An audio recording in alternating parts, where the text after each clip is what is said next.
Shalom, bendiciones, bendiciones a cada uno de los hermanos, a cada uno de los que se conectan. Como cada semana estamos contentos de que podamos seguir estudiando las leyes relativas, leyes relacionadas a los mandamientos. Estamos utilizando el Mishneh Torah de Ramban, esta guía aquí.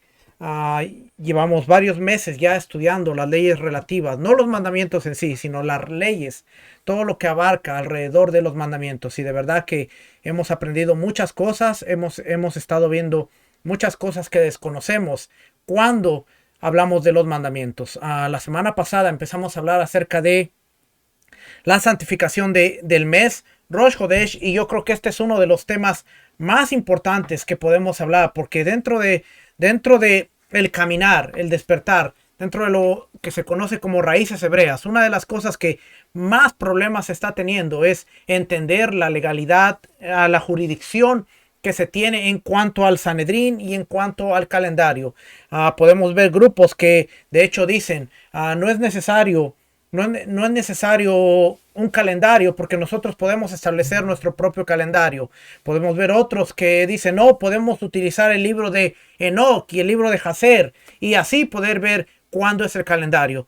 La semana pasada, si usted no ha visto la primera parte de este video, le animamos a ver la primera parte de este video y que usted pueda entender, pueda ver cómo nos hace falta mucho aprender en cuanto a la legalidad bíblica, en cuanto a por qué vemos las cosas como las vemos y por qué el Sanedrín es tan importante dentro de lo que es el calendario bíblico aún. Así es que esta semana vamos a seguir viendo la parte del calendario. Déjenme, estoy tratando de hacer unas cositas por aquí que la computadora no me deja, pero ya vamos por aquí. A ver si coopera conmigo la computadora. Bueno, vamos a empezar. Así es que nos quedamos aquí en la parte 4 de Rambam, el libro 3. Libro 3, el capítulo 4. Vamos a ver lo que se conoce como condiciones para un año embolismal. Vimos que había a lo que se conoce como el año bisiesto, que por lo regular era el 3, el 6. Había ciertos años en los cuales caía el año bisiesto. ¿Cuál era el año bisiesto? Es el año al que se le agregaba o se le agrega un mes. A dar primero, a dar segundo, antes de Nisan. ¿Por qué? Porque vimos la semana pasada también, a modo de repaso, que para la fiesta de Pesach tenía que haber ciertos requisitos. Número uno, que la cebada estuviera madura. Número dos, que fuera primavera. Y estas cositas eran importantes. ¿Por qué? Porque si la cebada no se había madurado o si no se había llegado al equinoccio de primavera, entonces quería decir que todavía no se estaba dentro de lo que era la temporada de Pesach. Y por eso se tenía que agregar un mes a lo que se le conoce como el año ebolismal o año bisiesto, a lo cual se le agrega un mes completo al Adar, que es Adar segundo. ¿Por qué? Porque dentro de nuestro calendario nosotros tenemos a febrero, que tiene 29 días cada cierto tiempo. Es el año bisiesto, en el cual se le agrega un día completo al calendario. El calendario lunar es muy diferente al calendario solar. Y vimos que era 354 días. Es el calendario lunar, que cada mes tiene 29 días y medio. Quiere decir que cuando el calendario solar da una vuelta completa, le hacen falta 11 días al calendario lunar, porque solo tiene 354 y no 365. Eso quiere decir que cada cierto tiempo se van acumulando los días y ya no son 11, son 22, son 30, y por eso cada 2 o 3 años se le tiene que agregar un mes para que vaya paralelo con el calendario solar. Así es que hoy es lo que vamos a ver. Condiciones para establecer un año ebolismal. Aquí está el capítulo 4. Condiciones para establecer un año ebolismal. Dice, un año ebolismal, Shana Meuberet, es un año al que se le adiciona un mes. El mes que se añade es siempre Adar. Y ese año será 2 Adar. Adar Rishon primero y Adar Sheni segundo. ¿Por qué se añade este mes? Debido a la época de la primavera, para que Pesach se celebre en esa época, como expone. Cuida el mes de la primavera. Deuteronomio 16:1. Mire, claramente estamos viendo las instrucciones de Dios, que dice, cuida el mes de la primavera. Esto es importante, porque estamos viendo que dice, cuida el mes de la primavera. Cuando no entendemos estas cosas, mire, yo he visto maestros, y lo digo sin el afán de atacar a nadie, ¿ok? Pero lo tengo que decir. Yo he visto maestros que prenden una cámara y dicen, es que el calendario que nosotros seguimos es un calendario que el Sanedrín manipulaba, que el Sanedrín movía a su antojo, que el Sanedrín hacía como con él lo que quería. No estamos entendiendo cómo funcionaba el calendario y cómo funcionaba el Sanedrín. Una vez que vayamos más avanzado en el calendario, usted se va a dar cuenta. ¿Por qué Yom Kippur no podía caer en ciertos días? ¿Por qué había ciertas fechas? Entonces, claro que el Sanedrín hacía los ajustes, pero todo estaba basado alrededor del Shabbat y alrededor de las fiestas. No entender esto lleva mucho. Yo hace poco vi un video de un maestro que tenía más de 6,000 vistas, por cierto. Un video que la gente le gusta este tipo de cosas. Lo ve, más de 6,000 vistas. Y él estaba diciendo, no, porque el Sanedrín y porque el tratado Talmud tal y tal, tal. Y el tratado de la Mishnah tal y tal y tal. Nos dicen que el Sanedrín movía, el Sanedrín ajustaba, el Sanedrín hacía estos cambios y para manipular el calendario. Entonces, cuando no entendemos estas cosas, es lamentable que caemos en nuestros errores. Pero aquí claramente estamos viendo que el Sanedrín no lo movía a su antojo, sino que el mandato de Dios es cuida, dice, cuida el mes de la primavera. Deuteronomio 16:1.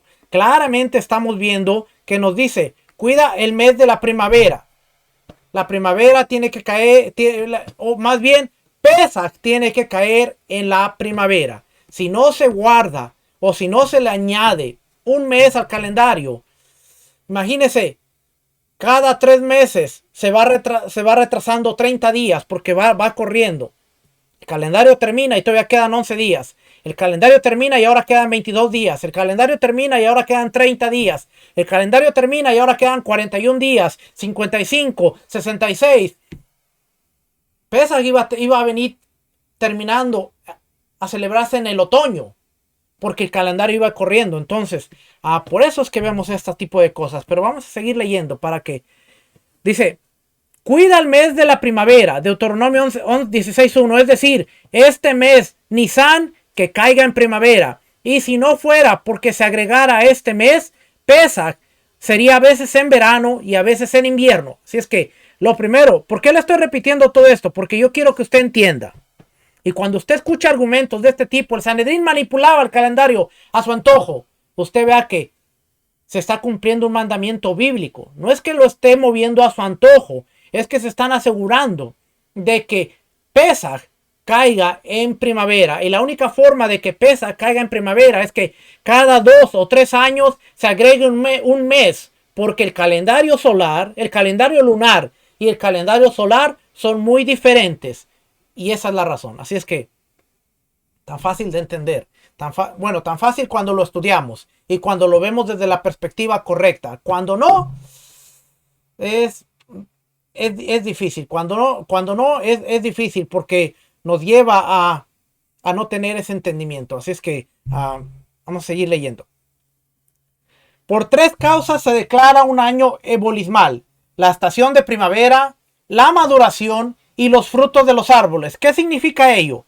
El Tribunal Supremo, el Sanedrín, calculaba y sabía si la estación de la primavera, el día del equinoccio, caería en el 16 de Nisan o después, en cuyo caso el año se hace ebolismal. El mes que hubiera sido Nisan pasa a ser Adar Sheni para que Pesach caiga en primavera. En ese factor nos basamos y declaramos el año ebolismal, sin considerar los demás factores.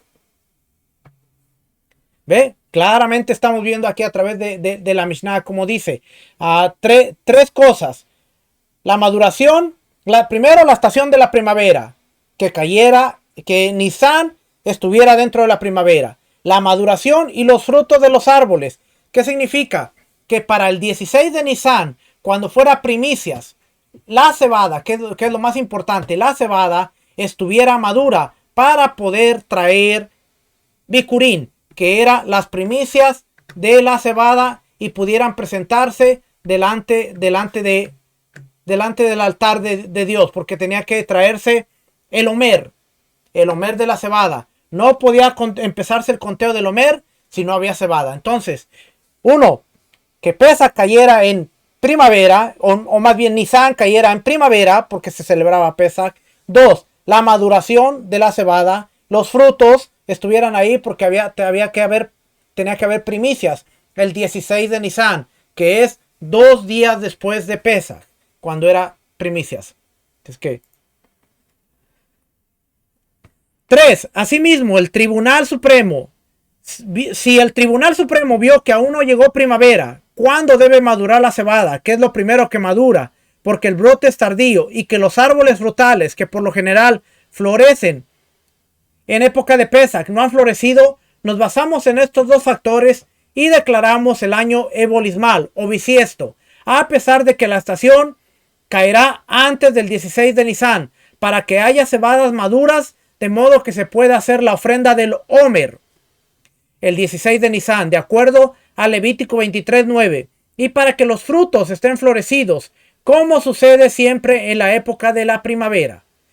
En 3 tierras se basaban para definir la primavera. Le hace la maduración de la cebada. En la tierra de Judea, Transjordania y Galilea. Si llegó la maduración en 2 de estas tierras y no en una, y en una no llegó, el año no se hace ebolismal. Y si llegó en una de ellas, pero no en 2, el año se hace ebolismal. Si los árboles frutales aún no han florecido, estos son los factores principales por los que hacemos el año ebolismal, a fin de que los años sean solares, para que concuerde con el calendario solar. Hay otros factores por los que el Tribunal Supremo hacía el año ebolismal, bisiesto, por necesidad. Por ejemplo, Talmud Sanedrín 11a, y son los siguientes. 1. A causa de los caminos anegados por las lluvias, por lo que el pueblo no podía hacer peregrinación, en cuyo caso se hace el año bisiesto ebolismal, para que mientras tanto paren las lluvias y se arreglen los caminos. Por los puentes que han sido destruidos, por los cuales los ríos interrumpen el camino e impiden al pueblo hacer peregrinación, en cuyo caso se hace el año ebolismal, para que arreglen los puentes y la gente no corra peligro de muerte. Por los hornos para la ofrenda de Pesach, que fueron destruidos por las lluvias y no tienen donde asar su ofrenda de Pesach, se hace el año ebolismal bisiesto, para que construyan hornos y se sequen. Y por los judíos de la diáspora que salieron de sus lugares y aún no han llegado a Jerusalén, se hace el año bisiesto, para que tengan tiempo de llegar. Mire, a veces nos complicamos tanto la vida. ¿Por qué? Porque tenemos que pensar que el calendario estaba ligado a las celebraciones. Si el calendario, o si el Rosh Chodesh, más bien, si el comienzo del mes no se hacía de la manera correcta, no había hornos, iba a venir una gran cantidad de peregrinos, los cuales iban a sacrificar el cordero, y el mandamiento bíblico era que el cordero se tenía que comer el día 15, no antes, no después. Así es que no se iba a poder cumplir el mandamiento bíblico. Así es que, por lo tanto, un montón de gente iba a transgredir el mandamiento de Pesach. ¿Qué hacía el Sanedrín? No hay hornos. Vamos a hacer un año bisiesto para que haya tiempo suficiente para poner los hornos, porque no solamente tenemos el mandamiento de declarar el Rosh Chodesh, tenemos el mandamiento de sacrificar el cordero el día 14 y comerlo el día 15, pero para comerlo el día 15 tiene que haber hornos por toda la ciudad de Jerusalén para que el cordero pueda ser asado y pueda ser comido propiamente. Si no hay puentes, ¿Cómo van a pasar los peregrinos? ¿Cómo van a llegar los peregrinos a Jerusalén? Si las carreteras están inundadas, si todos estos son factores. Acuérdense, las fiestas se celebraban en Jerusalén, el templo, y todos estos eran factores para que el Sanedrín tuvieran que hacer reunión y decir, los puentes están destruidos, las carreteras están inundadas, no hay hornos, por lo tanto tenemos que agregar un mes, Adar Sheni, segundo de Adar, para que haya suficiente tiempo para que la gente pueda cumplir el mandamiento bíblico de Pesaj, porque era un mandamiento bíblico. ¿Cuál era el mandamiento bíblico? Sacrificar el cordero y comerlo el día 15. No se podía comer antes, no se podía comer después, porque el mandamiento bíblico dice lo comerás el día 15.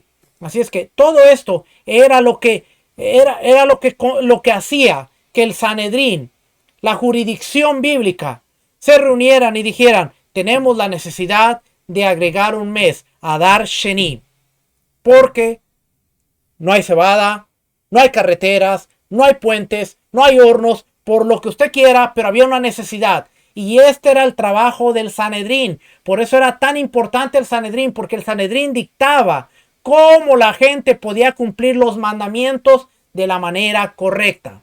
Si no había puentes, no podías llegar a Jerusalén. Si saliste pero no podías llegar, te quedabas en medio camino, no podías cumplir. Si no había hornos, sacrificaste el cordero pero ahora no lo puedes comer, es como si no hubieras presentado tu ofrenda de Pesaj, porque el mandamiento era sacrifícalo, que la sangre se unte en el altar, pero cómelo el día 15, hasta la medianoche tienes para comerlo. Así que estamos viendo aquí los factores que hacían que se agregara un mes a el calendario, el mes bisiesto o embolismal. Esa palabra es bien importante, se la estoy repitiendo. Así es que dice, pero no se hace el año embolismal debido a la nieve, ni por frío, ni por judíos de la diáspora, que aún no han salido de sus lugares, ni por la impureza. O sea, cuando la mayoría de la comunidad o de los sacerdotes están impuros, el año no se hace embolismal para que tengan tiempo de purificarse y lo hagan en un estado de pureza, sino lo deben hacer mientras están impuros. Un individuo que está impuro no puede ofrecer el sacrificio de Pesaj en Nisan, sino que debe ofrecerlo en Iyar, el Pesaj Sheni. Pero cuando la mayoría del pueblo o los sacerdotes están impuros, los sacrificios se hacen en un estado de impureza. Ver la ofrenda de Pesaj en el capítulo 7:1. Y si a pesar de ello se ha hecho el año embolismal debido a la impureza, se considera embolismal. Eso quiere decir que si la persona estaba impura, no se agregaba un mes. Si los sacerdotes estaban impuros, no se agregaba un mes. ¿Por qué? Porque ya estaba establecido el segundo Pesaj, que era un mes después. Y la gente tenía tiempo para purificarse, tenía tiempo para estar listo para que cuando llegara Pesaj, el segundo Pesaj, Pesaj Sheni, ellos pudieran participar. Si la gente, toda la diáspora, los que estaban en la dispersión, todavía no salían, ellos podían esperar y llegar al segundo Pesaj. No se agregaba un mes por todo esto. Así es que es bien interesante todo esto. Solamente por las cosas de suma necesidad, pero por las cosas que tenían control, decir, bueno, estás impuro, te puedes purificar y venir dentro de un mes, no se hacía un mes extra. De hecho, si nosotros vemos en Crónicas, vemos que había el rey, ya se lo voy a buscar ahorita, el rey, que él declaró que Pesaj se celebrara el segundo mes, el Pesaj segundo, porque los sacerdotes estaban impuros y porque no estaban listos para celebrar. Y en Crónicas nos habla de cómo se tuvo que mover Pesaj hasta el segundo mes por causa de que no había suficientes sacerdotes. A través de la historia vemos que esto lo hicieron, pero fue un Pesaj Sheni, más no un año bisiesto. Déjenme ver si puedo. Ok, seguimos por aquí.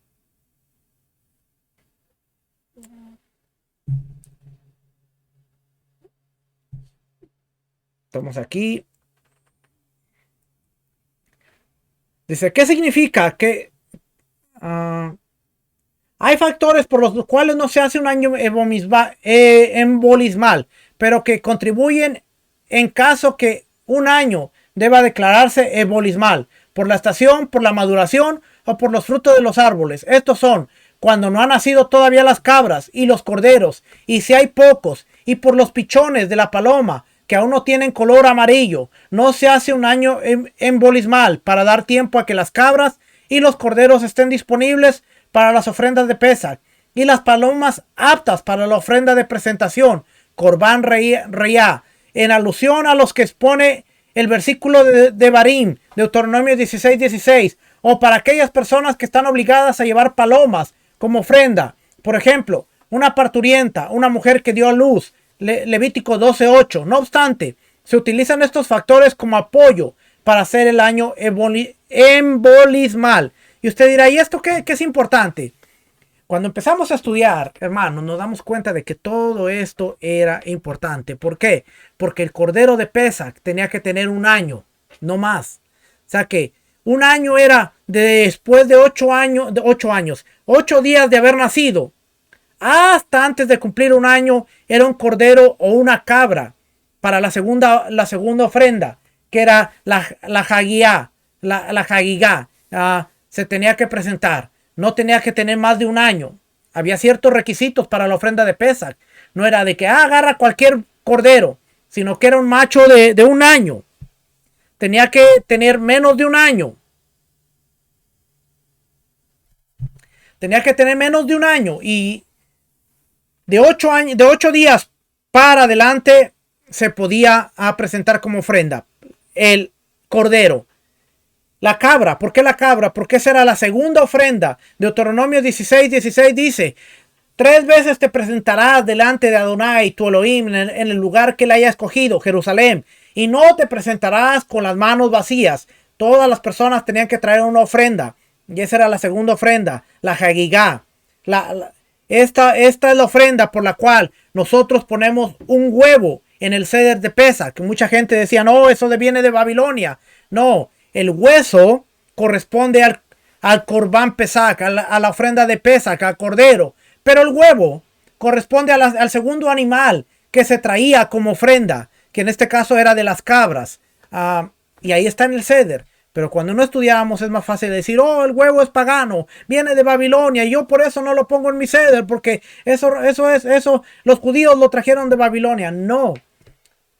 Cada persona tenía que traer un cordero hasta para 20 personas. Era el que se iba a comer, y aparte tenían que traer una ofrenda extra, que era lo que se representa con el huevo. Así es que de ahí viene. Los pichones, ¿por qué? Porque tenían que traer las palomas, las mujeres que tenían que purificarse, las personas que tenían que purificarse, un leproso, cualquiera, para estar listo para Pesach. Antes tenía que traer los pichones, tenía que traer todas estas cosas. Así es que a veces leemos acerca de Pesach, pero no nos ponemos a pensar todo lo que está sucediendo alrededor de Pesach, durante, antes, durante, en la época del templo. Nosotros leemos Pesach, sí, nosotros lo relacionamos con un ceder que a veces no queremos llevar de manera completa porque no lo entendemos, pero cuando estudiamos todo empieza a hacer sentido, y cuando vemos que la ofrenda, las cabras, los borregos, los corderos, empezamos a decir, ahora tiene más sentido todo, y realmente nos empieza a hacer mucho más sentido las cosas. Así es que vamos a ver por aquí. Dice por aquí, ¿qué significa? Que se los utiliza como apoyo para hacer que el año sea embolismal. Que los integrantes del Tribunal Supremo, Sanedrín, dicen, este año debe ser embolismal porque la estación de invierno se alargó o el equinoccio se atrasó, por lo cual la primavera caerá después de Pesach, o porque no llegó la primavera, es decir, no hubo maduración y no crecieron los frutos de los árboles, y además como apoyo porque las cabras son pequeñas y las palomas son frágiles. El año embolismal solamente se establece por los magistrados destinados para este propósito. ¿Qué significa ello? El jefe del Tribunal Supremo dice a ciertos integrantes del Sanedrín, estén preparados en tal lugar, donde haremos los cálculos y sabremos si es necesario hacer que el año sea embolismal o no. Solo aquellos que fueron destinados son los que pueden hacerlo embolismal. ¿Con cuántos magistrados se declara un año embolismal? Se comienza con 3 jueces del Gran Sanedrín, que es el Tribunal Supremo de 71 miembros, que han recibido semijá, ordenación rabínica por parte de un sabio superior. Si 2 de ellos dijeran, no nos sentaremos y no veremos si se debe hacer embolismal o no, porque sostienen que no se le debe hacer embolismal, y uno dice, nos sentaremos y averiguaremos, su declaración es anulada por ser minoría. Si 2 de ellos dijeren, nos sentaremos y veremos, y uno dijere, no nos sentaremos, porque no es necesario hacerlo embolismal, se debe añadir a otros 2 magistrados de los que habían sido destinados para ello, y se discute la cuestión. Se tenían que sentar y tenían que ver, bueno, hay muchas cosas que tenemos que planear porque este año tiene que ser embolismal. No hay maduración, no hay estas cosas, y se planeaba todo. Si 2 de ellos decían, no hay que sentarnos, pero uno decía sí, era anulada porque era minoría. Si 2 de ellos dijeran, nos sentaremos, y uno dice no, tenían que traer otros 2, porque tenía que haber una mayoría, tenía que ser de común acuerdo, que todos se tenían que sentar. Me brinco esta parte de aquí. 11. No se destina al rey ni al sacerdote principal para establecer un año embolismal. El rey, por causa de sus soldados y sus guerras, por lo cual puede influir en su decisión de hacerlo o no embolismal. El sacerdote principal, por el frío, quizás está influenciado en no instruir un año embolismal para que Tishri no caiga en los días fríos, pues él debe sumergirse 5 veces en Yom Kippur. Ve que no era de vamos a manipularlo a nuestra conveniencia, sino era todo conforme a que el mandamiento bíblico se lleve de la mejor manera. No era de vamos a hacerlo como nos dé la gana, sino que era vamos a hacerlo para que el mandamiento se haga de la mejor manera. Así es que si se le daba al sumo sacerdote, él podía decir, bueno, si lo alargamos, entonces Tishri va a caer, se va a atrasar y va a estar más frío. Y en Yom Kippur, cuando yo me tenga que sumergir 5 veces en el agua, va a estar demasiado frío. Así es que, por conveniencia mía, nos conviene que no se extienda un mes. Así es que Nisan empiece ya, para que Tishri sea aún en el tiempo donde no haya tanto frío. Así es que el sumo sacerdote quedaba fuera para que no hubiera conflicto de intereses y dijeran, pues el sumo sacerdote no escogió alargarlo para que Yom Kippur no cayera en frío y todas esas cosas. Siempre se buscaba que las personas no pensaran que se hacía para conveniencia del Sanedrín. Como hoy en día lamentablemente mucha gente lo piensa. O lamentablemente hoy en día mucha gente dice, no, por conveniencia del Sanedrín se hizo todas estas cosas. Y créame que no soy sarcástico, soy muy enfático en esto porque son más y más y más los maestros aún de raíces hebreas que por no estudiar le están haciendo un daño a entender cómo funcionaba el templo, cómo funcionaba el Sanedrín, cómo funcionaba todo esto. Y la verdad, cuando 6,000 gentes están escuchando este tipo de clases, dicen, bueno, realmente el Sanedrín manipulaba todo a su antojo. Pero no nos estamos dando cuenta de que era para que las fiestas, para que los mandamientos se cumplieran de la mejor manera. Seguimos. Y no le voy a decir quiénes son los maestros para que usted no corra a buscarlos y al rato diga, no, el pastor siempre se la pasa atacando. No, yo no ataco, sino que quiero que la persona aprenda de la mejor manera. Si el jefe del Tribunal Supremo, que es llamado presidente, el Nasi, estaba en un camino lejano y no volverá hasta el final de Adar, el Tribunal Supremo solo puede instituir un año embolismal con la condición de que el presidente dé su aprobación. Si el presidente se presenta y lo aprueba, el año es embolismal. Si no consiente, no es embolismal. Solo se establece un año embolismal en Judea, porque ahí está la presencia divina, ya que ahí está el gran templo en Jerusalén, como expone, y buscará su presencia en Jerusalén, Deuteronomio 12:5. Si a pesar de que no debe hacerse, se estableció un año embolismal en Galilea, el año es embolismal. Un año embolismal se debe establecer solo durante el día. Si se declaró embolismal durante la noche, no tiene validez. ¿Por qué? Simple y sencillo, porque el tribunal no se reunía y no hacía decisiones en la noche. Así de simple.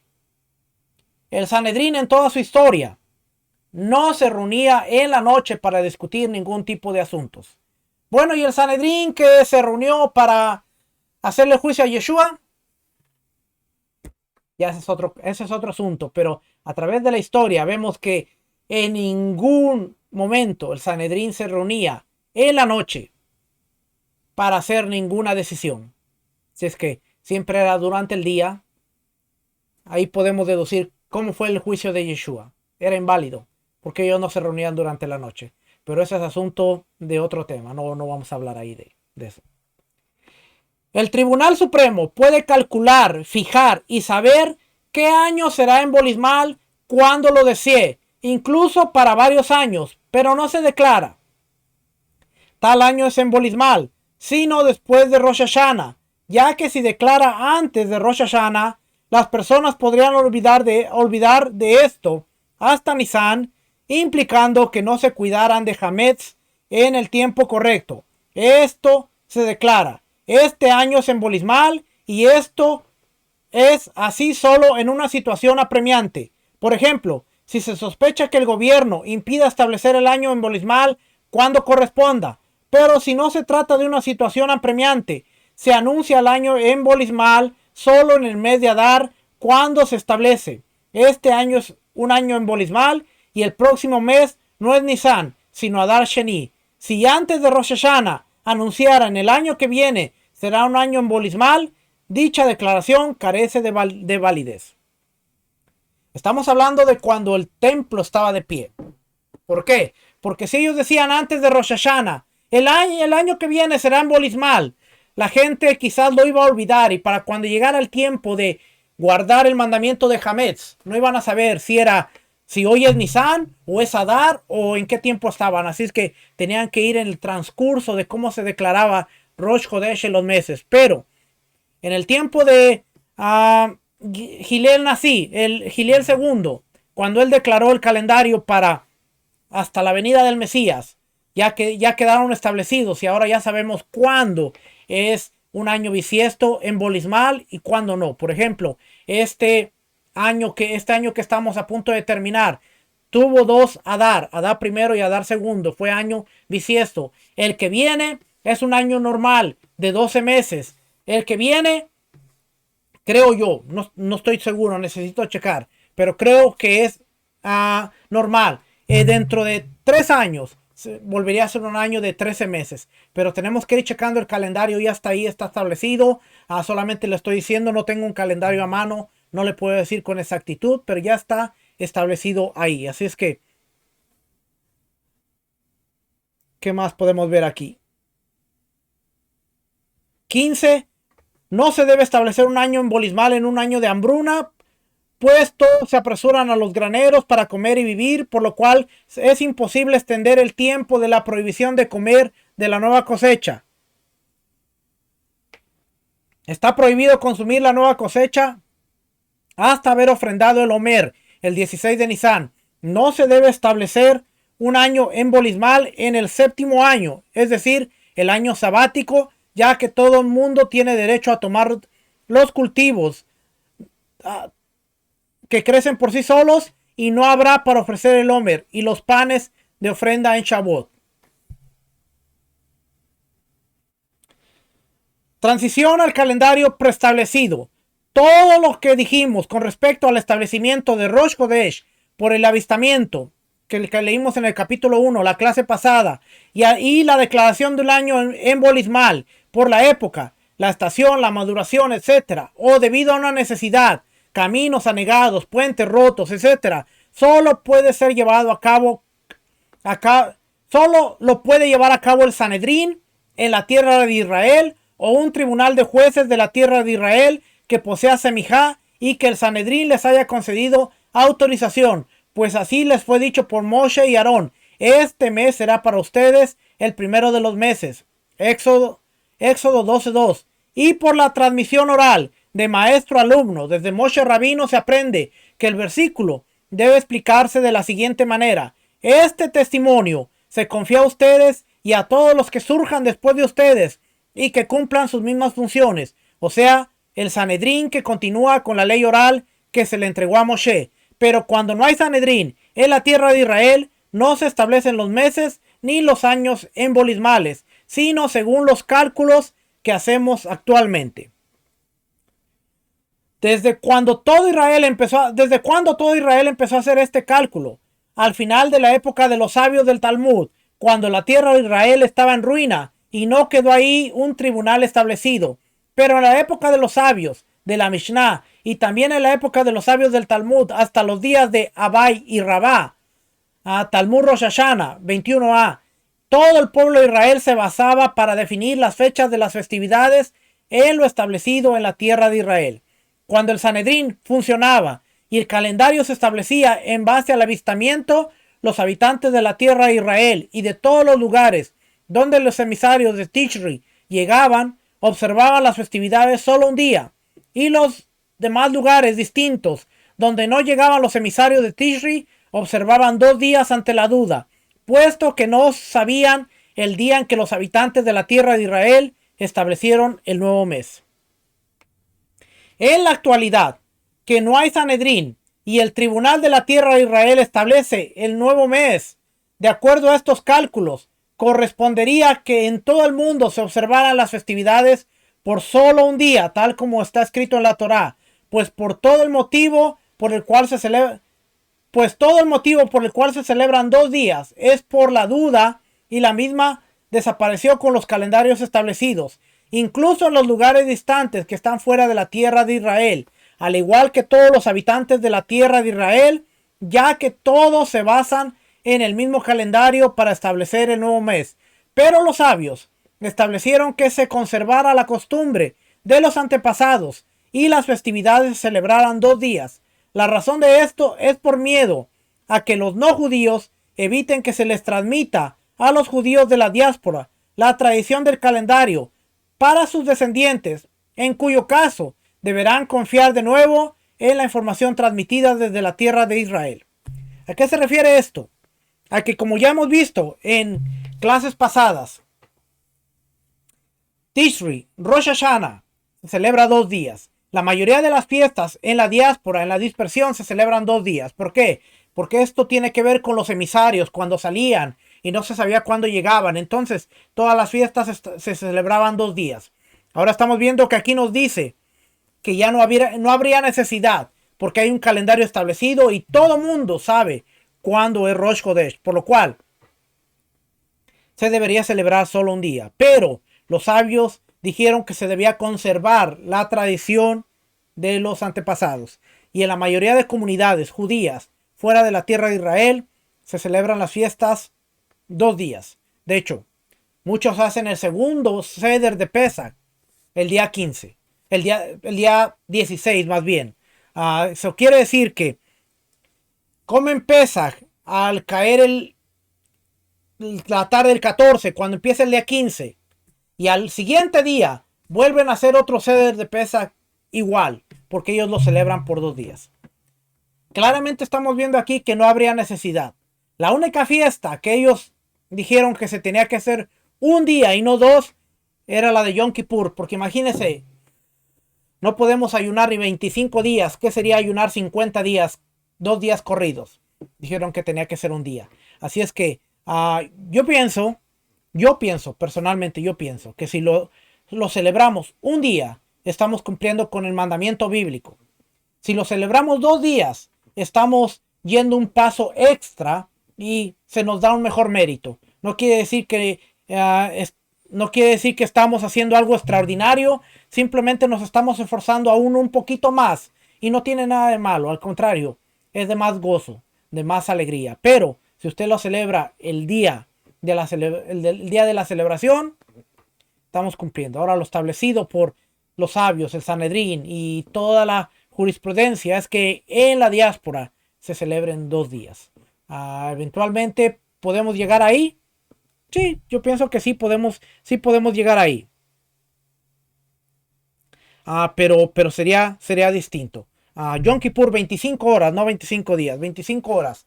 Imagínense 2 días de Yom Kippur en la diáspora, 2 días juntos, 25 a 50 horas. No.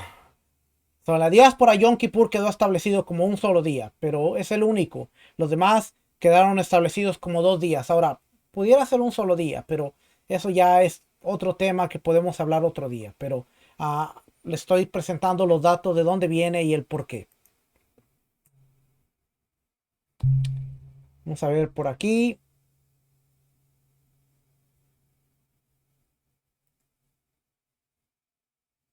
El Molá.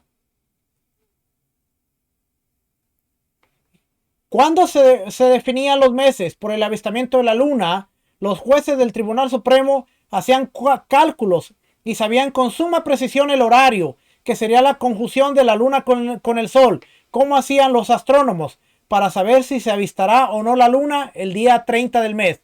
Primeramente hacían un cálculo aproximado y sabían el horario de la conjunción en novilunio según el movimiento medio. El movimiento medio es el movimiento del astro en su órbita, mientras que el movimiento real es la proyección de dicho movimiento en la esfera celeste. Esto se denomina molad, y en los elementos esenciales de estos cálculos que se hacen cuando ya no está el Tribunal Supremo, que define el principio del mes por el avistamiento, son los cálculos que hacemos hoy en día y se llaman Ibur. Así es como lo hacían. El día y la noche tienen siempre 24 horas, 12 días, de 12 del día y 12 de la noche. Y la hora está dividida en 1080 halakim, literalmente partes. En la hora se definió el helek como 1 sobre 1080 de hora, pero en grado se le definió como 1 sobre 60 de grado, que es lo que conocemos como minutos. ¿Por qué dividieron la hora en ese número? Dado que el número tiene medio, cuarto, octavo, tercio, sexto, noveno, quinto y décimo. En el tiempo del Talmud, donde aún existía la numeración arábiga hoy utilizada, las cuentas eran más complejas, fundamentalmente la división. Es por ello que se buscaba que el entero tenga partes cuya cantidad sea fácilmente divisible, y cada una de estas fracciones contiene muchos de estos halakim. De acuerdo con este cálculo, desde una conjunción hasta la próxima, según el recorrido medio, hay 29 días, 12 horas del 30º día y 793 halakim de la hora 13.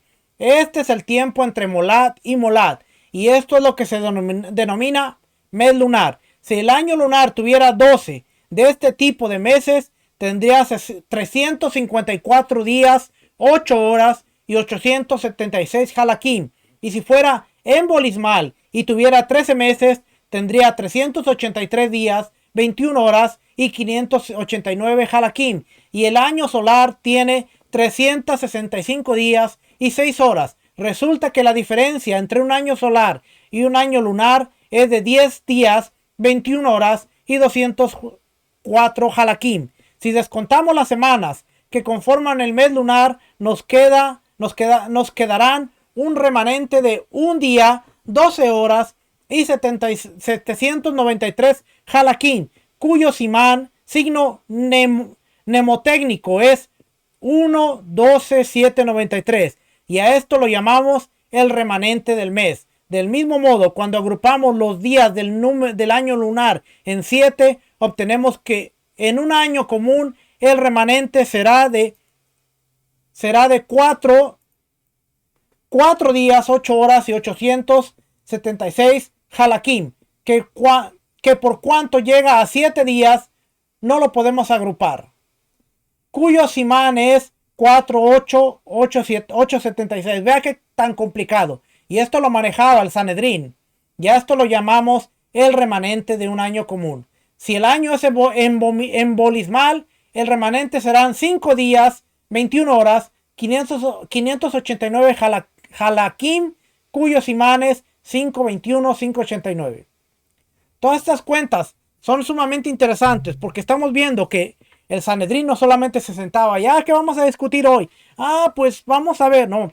Sanedrín tenía sumamente calculado cuándo la luna podía haber sido vista, cuándo se cumplían los 29 horas, las 29 días, con los 29 días, exactamente con sus minutos, cuándo la luna iba a aparecer en el cielo. Ellos lo sabían exactamente. Así es que cuando Giliel II calculó el calendario, lo hizo casi perfectamente. Si usted ve el calendario que seguimos, nunca va a estar más de 2 días desfasado. Puede estar 2 días antes o 2 días después, pero nunca se va a ir con más allá de 5 días o 3 días. Lo máximo que ha llegado a adelantarse o atrasarse siempre va a ser con 2 días. Y a modo que va transcurriendo el año, mes tras mes tras mes, va a llegar el momento en que se va a emparejar. Yo lo veo cuando todavía hay gente que dice, hoy es Rosh Hodesh porque hoy vimos la luna. Bueno, nosotros lo celebramos hace 2 días, pero eventualmente llegamos a un punto en donde estamos igual. ¿Por qué? Porque así era el cálculo. Es que podemos estar mal unos cuantos meses, pero nunca vamos a estar mal completamente para decir, estamos mal por un mes, porque casi fue perfecto. Para que vea usted todos los números, todas las cuentas, mire, no le quiero leer todo esto para no aburrirlo, pero todo esto, Molad, periodo de 19 años, y empieza a decir aquí todo, y ahí usted está viendo el Simán, Halakim, todo esto son acerca de los cálculos, ¿ve? Nunca se fija al principio del mes de Tishri, según este cálculo, ni domingo, ni miércoles, ni viernes. Y el Simán, signo mnemotécnico para estos días, es la letra Aleph. Representa el primer día domingo. La letra Dalet al cuarto día, el miércoles y la Bab al sexto día, viernes. Aquí usted está viendo Aleph, Dalet, Yud, Bab.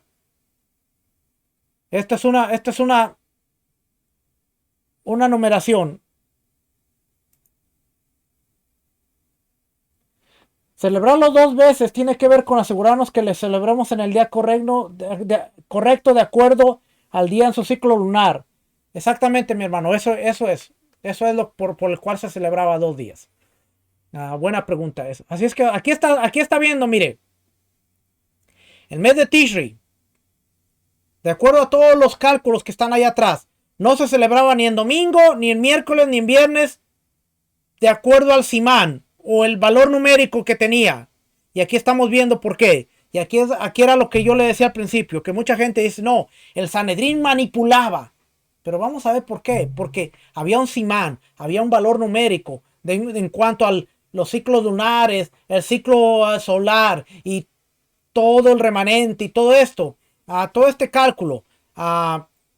¿Por qué lo hacían así? Porque dice aquí, más bien, cuando cae el Molad de Tishri en uno de esos 3 días, se fija al principio del mes en el día siguiente. ¿Cómo? Si cae el Molad o el cálculo un día domingo, entonces fijamos el principio del mes de Tishri el día lunes. Y si cae el Molad o el cálculo un día miércoles, entonces fijamos el principio del mes el día jueves. Y si cae el Molad un día viernes, entonces fijamos el principio del mes de Tishri el día Shabbat. Del mismo modo, si el Molad o el cálculo cae desde el mediodía en adelante, se fija al principio del mes, es decir, Rosh Hashanah el día siguiente. ¿Cómo? Si cae el Molad, el cálculo, un día lunes a la sexta hora del día o después de la sexta hora, entonces fijamos el principio del mes el día martes. Y si cae el Molad, el cálculo, antes del mediodía, aunque fuera solo por un helek, un milésimo de segundo, fijamos el principio del mes el mismo día. Todo esto siempre y cuando no sea domingo y miércoles o viernes. ¿Por qué? Vamos a ver por acá. Aquí nos sigue diciendo también que se posterga, pero vamos a ver por qué. Aquí está hablando del simán, cálculo también. ¿Por qué? Aquí el 7. ¿Y cuál es la razón por la que no fijamos Rosh Hashanah, según esta cuenta, en los días domingo, miércoles o viernes? Pues este cálculo es según la conjunción de la luna. Pues este cálculo es según la conjunción de la luna y el sol, según la trayectoria media y no según la posición real, como hemos explicado. Por ello, hay un día que se fija y un día que se posterga para que coincida con la conjunción real. ¿Cómo? Si la conjunción cae el martes, se fija Rosh Hashanah en ese día. Si cae miércoles, se posterga el jueves. Se posterga. El jueves se fija el viernes. Se fija. El viernes se posterga. En Shabbat se fija. El domingo se posterga. El lunes se fija. Y la razón principal de estas 4 reglas de postergación es por este principio. El cálculo se basa en la trayectoria media. Prueba de ello es que cuando el molad, el cálculo, es en la noche del martes y se pasa Rosh Chodesh al jueves, muchas veces no se ve la luna, ni la noche del jueves, ni la noche del viernes, pues la conjunción real fue el jueves. La razón por la que no se ve la luna el jueves a la noche podría ser porque todavía no se alejó lo suficiente del sol. En el judaísmo, el día comienza en la noche previa. Por lo tanto, la noche del jueves es miércoles a la noche y la noche del viernes es jueves a la noche. El día hebreo siempre se fija en la noche y todo tiene que ver cuándo, porque acuérdense que los días no eran completos. Dijimos 29 días y 12 horas y no sé cuántos segundos porque quedó atrás, no me acuerdo. Así es que muchas veces la conjunción podía ser en las horas de la mañana, en las horas de la tarde. Así es que como la costumbre era que el Sanedrín se reunía en la mañana y declaraba el día en el día, valga la redundancia.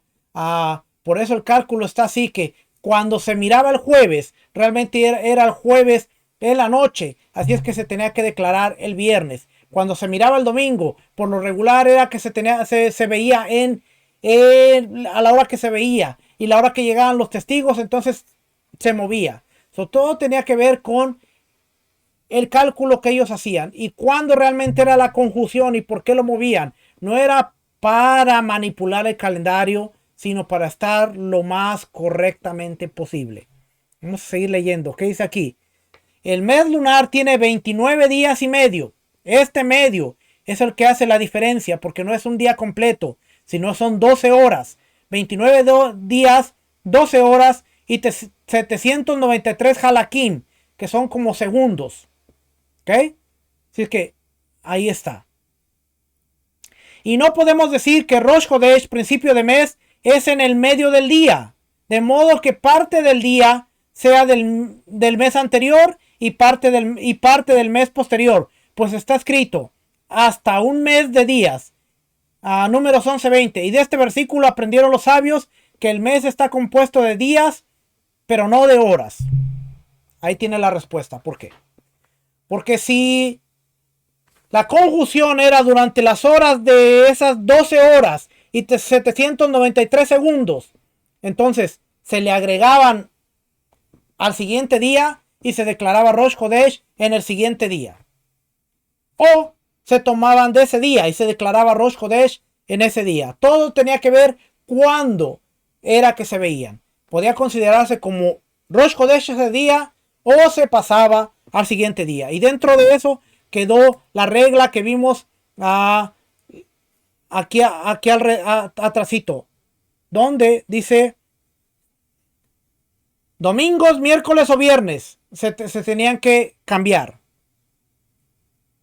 ¿Dónde? Aquí está, mire, se lo voy a volver a poner.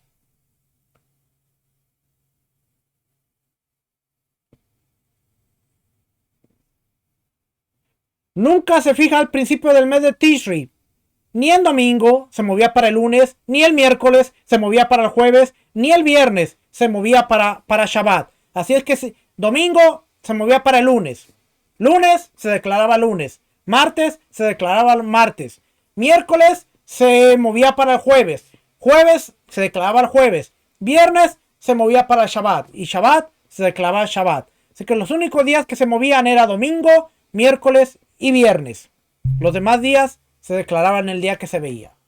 No era manipulación, era basado en el cálculo. Y números 11.2 que dice el completo de días. Ellos no consideraban los días, el mediodía y los 793 segundos que tenía el ciclo completo. Porque la luna no se miraba el día 29 o el día 30.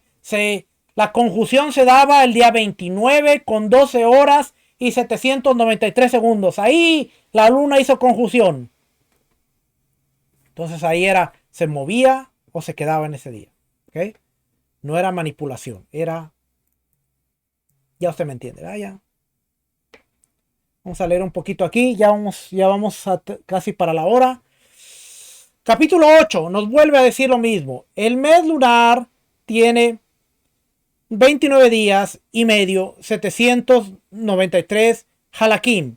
Y no podemos decir que Rosh Hodesh, principio de mes, es en el medio del día, de modo que parte del día sea del mes anterior y parte del mes posterior. Pues está escrito hasta un mes de días, número 11:20. Esto ya lo leímos.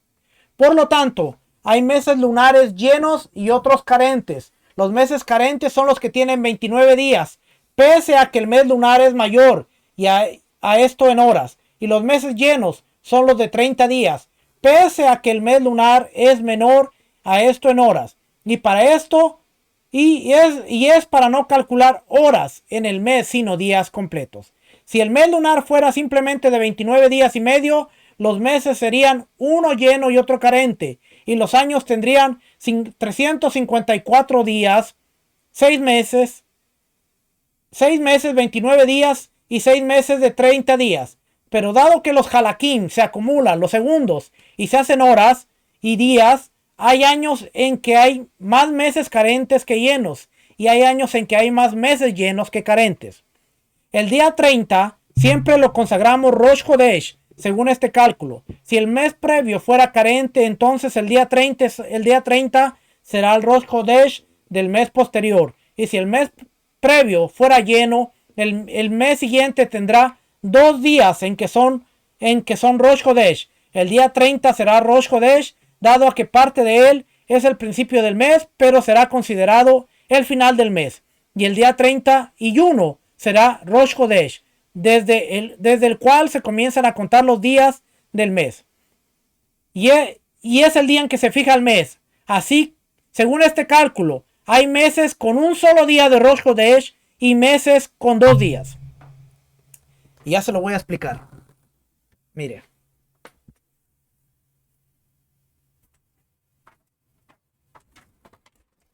Por ejemplo, si nosotros vemos el calendario, por ejemplo, agosto 28, agosto 27, vemos que es el 30 de Av. El 30 de Av. Y agosto 28 es el primero de Elul. Pero en este día hay dos días de Rosh Hodesh. Que el viernes al caer el sol empieza el primer día de Rosh Hodesh, pero no se considera el comienzo del mes hasta sábado a la caída del sol para empezar domingo, que empieza el primero de Elul. Después, si nosotros vamos a septiembre, entonces nos vamos a dar cuenta de que como este mes de Elul tiene 2 días de Rosh Hodesh, entonces el que sigue, que es Tishri, va a tener un solo día. Y ese día es 26 de septiembre. Primer día de Rosh Hodesh, Tishri 1. No hay 2 días. Y como no sigue el calendario, me voy a regresar a 5782. Tishri fue de un solo día. Pero después siguió Hesban. Hesban, que fue octubre 6 y octubre 7. Son 2 días para Hesban. Pero no se celebra Rosh Chodesh hasta el segundo día. Después el mes que siguió es el mes de Kislev, que empezó en el 5 de noviembre. Era un solo día.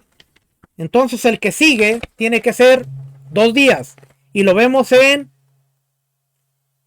Tebet, que son 2 días. Rosh Chodesh, primer día de Rosh Chodesh y segundo día de Rosh Chodesh. Después el que sigue es un día. Y está Shevat, un día, enero 3. El que sigue tenía que ser 2 días. Y lo vemos en Adar, que es Adar primero. Me perdí. Aquí, a febrero primero y febrero segundo, 2 días. El que sigue es un mes. Y así usted lo va a ir viendo. Aquí está en el calendario. A marzo, Adar primero y Adar segundo. Como es el segundo mes de Adar, tiene 2 días igual. Después Nisan es un solo día. Aquí lo vemos. Nisan primero, un solo día. Pues el que sigue son 2 días. El que sigue, un solo día. El que sigue, 2 días. Aquí está el calendario. ¿Por qué? Porque uno es de 29 días, 12 horas y 793. Entonces cuando es un solo día, el que sigue, las horas que sobraron se van a acumular para el segundo día, que son 2 días. Y luego el que sigue es un solo día. Espero no haberlo confundido con esa información, pero ahora usted cuando vea el calendario, usted va a entender por qué hay Rosh Chodesh que tienen un solo día, hay Rosh Chodesh que tienen 2 días, pero no se celebra el mes hasta el segundo día. Ok, ¿dónde me quedé por aquí? Bueno, mire, le expliqué el calendario, pero aquí estaba. Me adelanté.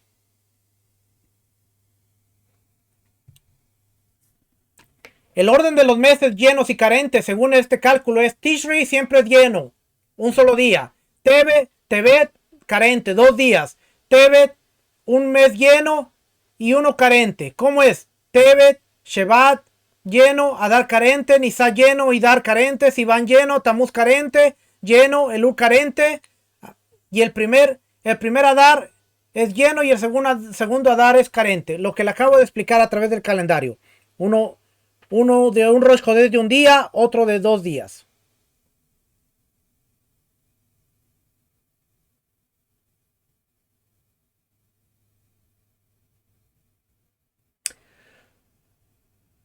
Vamos a...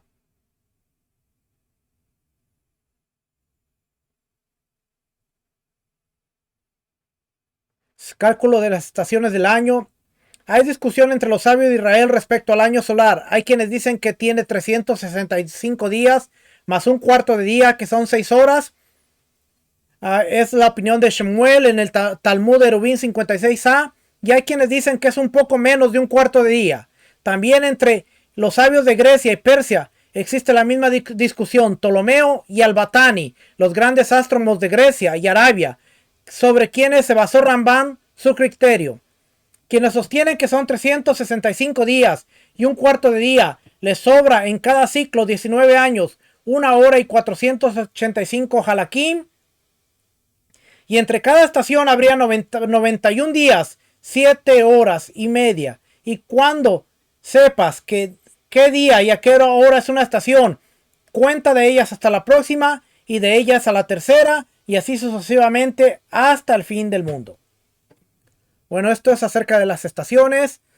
No lo vamos a brincar. La próxima vez lo estudiamos a más profundidad. Cálculo de las estaciones.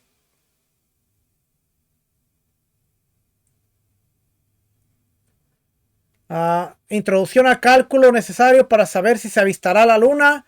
Aquí hay más información, cómo ellos hacían sus investigaciones para saber cuándo se veía la luna. Solo es más a detalle de lo que ya le expliqué.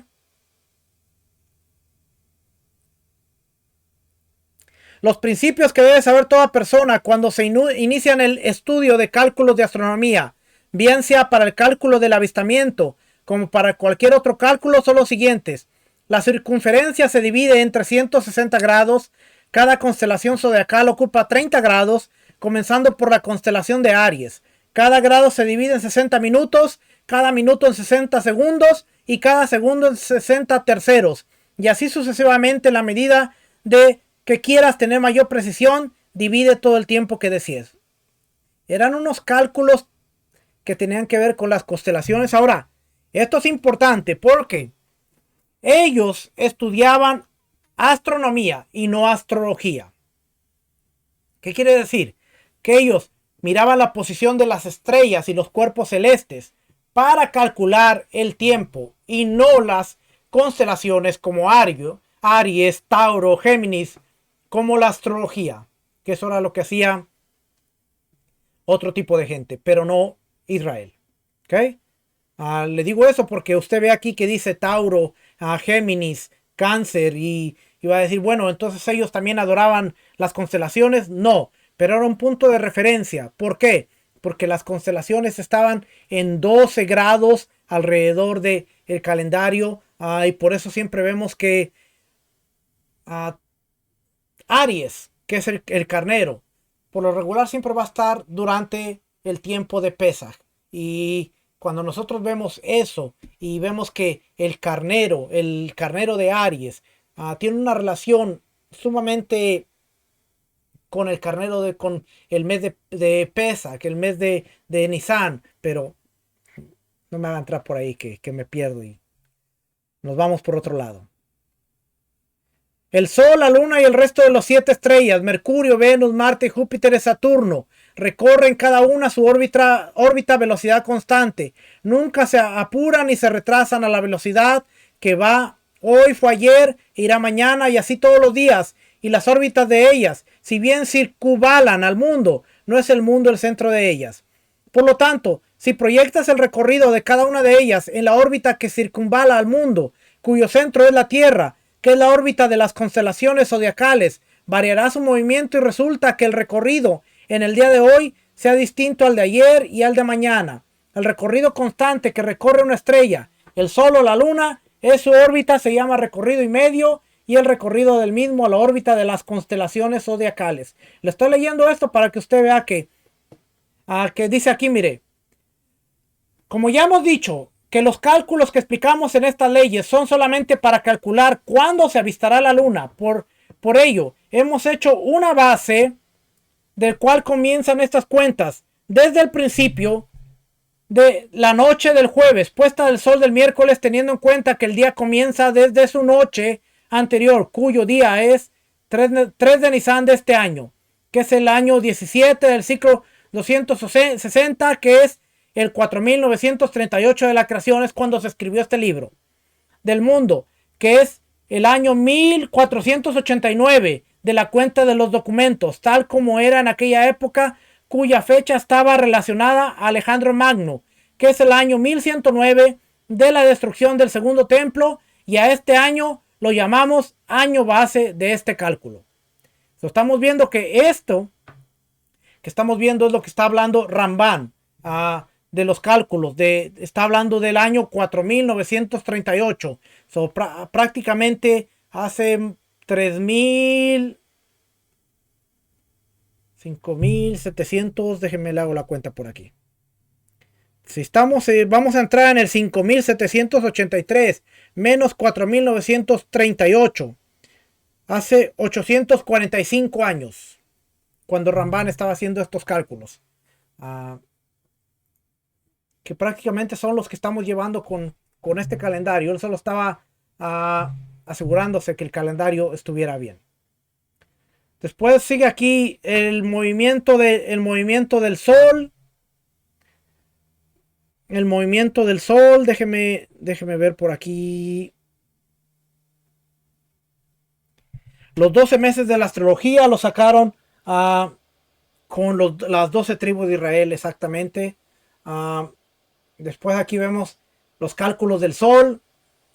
Todo esto, realmente que todo esto es bien fascinante. Cálculo de la posición real del Sol. Había un cálculo. Mira, aquí está. La elíptica es 10 grados, su corrección sería 20.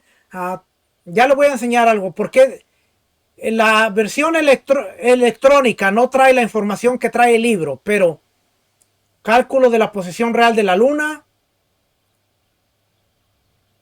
¿Por qué le estoy enseñando todo esto? Porque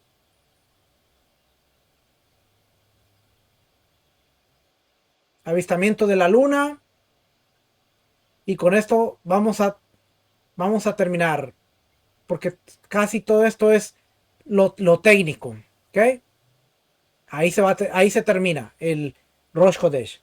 ¿Por qué le estoy enseñando todo esto? Porque mire,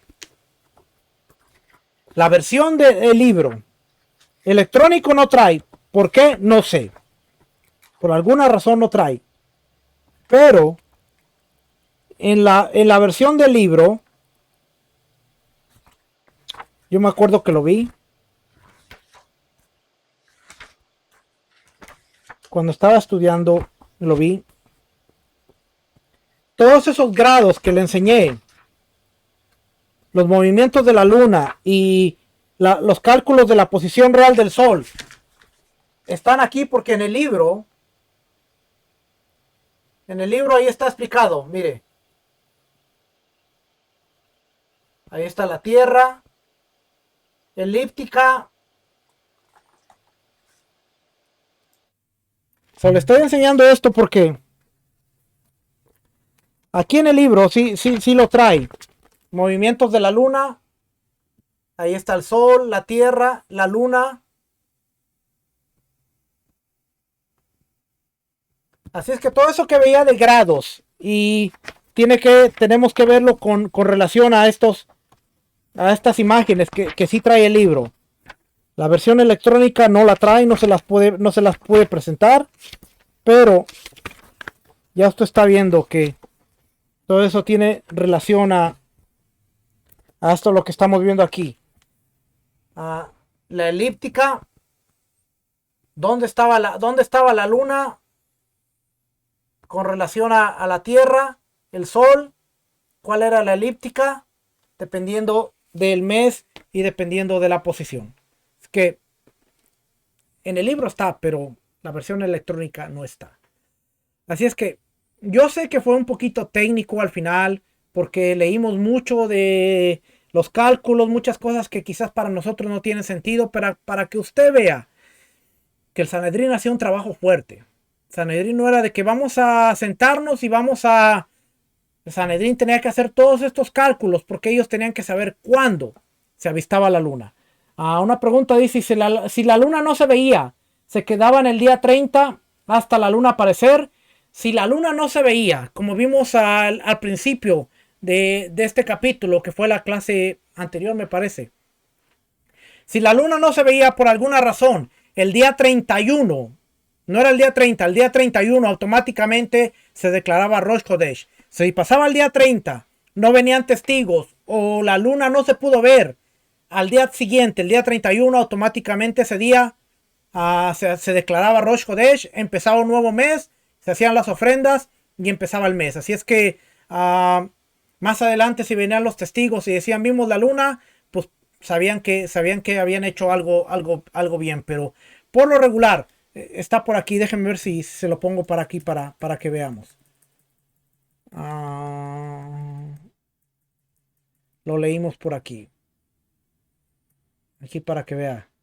Déjenme brinco todos estos grados. Yo lo estuve leyendo todo esto y yo decía grados, elíptica, decía, estos hombres de verdad que eran.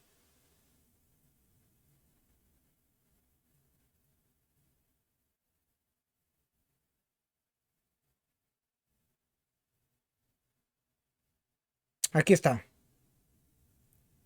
Aquí está. Déjenme le pongo esta aquí. Dice aquí. También los cálculos deben hacerse entre 3 jueces. No es santificado sino cuando es vista a tiempo. O sea, la noche del día 30 del mes. Y solo puede ser santificado durante el día como todos los juicios. Si un mes fuera santificado por la noche no es válida. Vamos a brincarnos aquí, dice... Y el tribunal no declaró santificado. Aun si el tribunal supremo y todo Israel vieron la luna y el tribunal no declaró es santificado antes de la noche del día 31, o si los testigos fueron interrogados y el tribunal no alcanzó a declarar, es santificado. Hasta que se hizo la noche del día 31, no se santifica el mes que acaba de terminar y será lleno.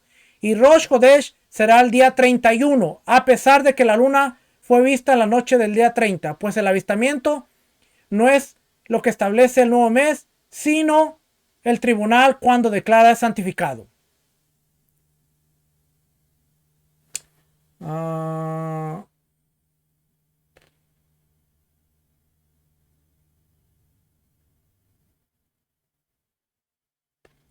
Con respecto a los testigos que vieron la luna nueva, si hay una distancia de noche y de día o menos, no está ahí.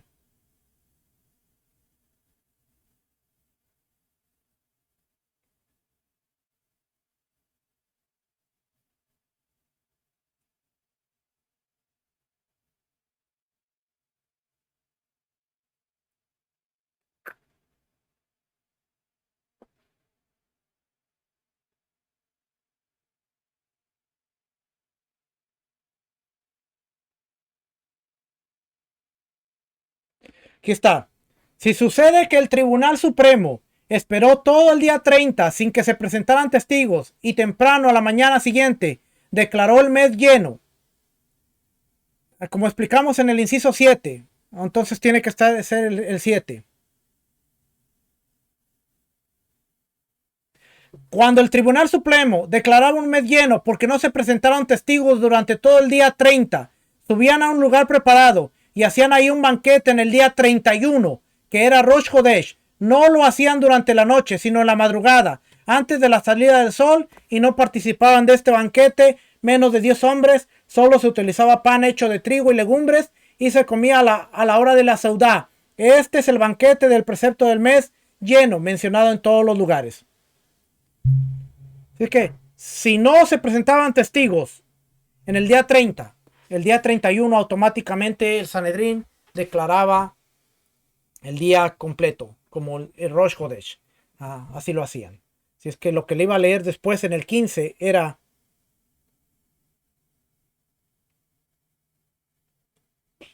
Aquí en el 15 dice, si sucede que el Tribunal Supremo esperó todo el día 30 sin que se presentaran testigos y temprano a la mañana siguiente declaró el mes lleno, como explicamos en este capítulo, y después de 4 o 5 días vinieron testigos de lugares lejanos y atestiguaron que habían visto la luna a tiempo, que es la noche del día 30, aún si vienen al final del mes, se les intimida en forma excesiva y se busca desorientarlos con los interrogatorios. Se les interroga muy a fondo, siendo extremadamente detallistas en cuanto a su testimonio, y el tribunal intenta no santificar este mes, puesto que ya ha sido declarado lleno. Es decir, como el mes ya había sido declarado lleno, no se intenta modificar ello, declarando que ese día, en lugar de ser el último día del mes anterior, sea el primero del mes siguiente.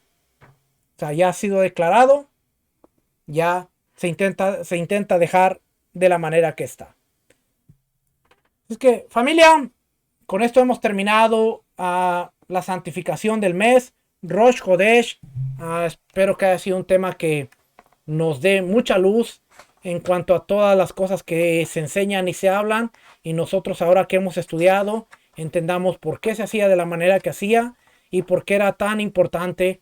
Y no importa si tengamos el libro de Enoch, el libro de Hazer, no importa lo que escuchemos y veamos, entendamos que la Torah tiene una legalidad bíblica y tenemos que seguirla.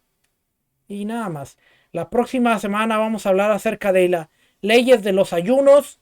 Vamos a estar hablando acerca de los ayunos. Ya hablamos de Yom Kippur, pero nuestro pueblo, el pueblo de Israel, el pueblo judío, tiene varios ayunos y varias leyes relacionadas a ese tipo de ayunos, y es lo que vamos a estar viendo la próxima semana. Así es que no le quito más su tiempo. Que el Eterno le bendiga, que el Eterno le guarde. Nos vemos la próxima semana en otra Otro estudio más de Mishneh Torah, entendiendo la Torah, entendiendo la ley de nuestro Rey. Que el Eterno les bendiga, que el Eterno les guarde. Shalom, bendiciones.